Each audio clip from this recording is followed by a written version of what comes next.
And so your story is going to be evolving constantly during the day online. There's going to be sort of no single story that's finished. It often feels like it's an evolving piece of writing, or video or audio, as you go. So I think it's the speed and the constant change of what you're trying to sort of get out during the day. See here is quite Spartan. It's basically light on physical kind of expenditure and heavy on technical expenditure that you can't even see.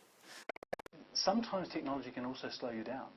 You know, I think actually sometimes a lot of students always assume that it's going to be much, much faster. But there is one wonderful glory sometimes of just having a pen and a bit of paper.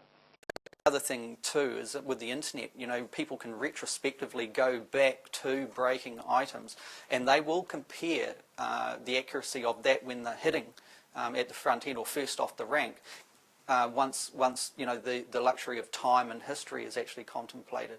So it's important. The efforts for an internet journalist, it is vital really to make sure the basics are all there, the spelling of the person's name, the name itself, the accuracy of the facts.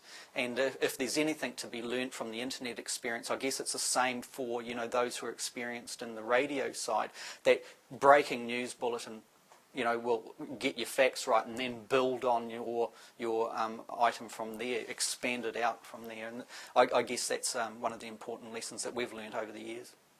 The first thing I always look for is curiosity, and then I work upwards from that to the skills that they'll have. So if a person has got brilliant skills in, you know, Photoshop and video and so on, I'm not necessarily sure I'll always take them, because you can teach technical skills, you can't teach curiosity.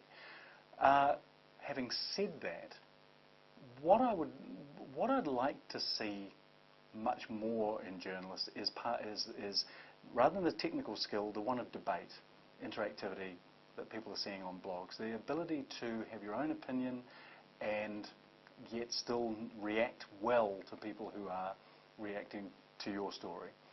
In the sense, a journalist today needs to be able to think in terms of writing a report. They need to also think in terms of how do I facilitate the communication of this message by using other means as well. So they'll be thinking this will be complemented perhaps by having raw audio of the interview as well. So the audio and interviewing techniques need to be more evolved, like a radio journalist being able to expand on the questions, hearing an answer from the subject and building your questions from that, where print journalists generally had the luxury of being able to really botch up a lot of their questions and patch it up later.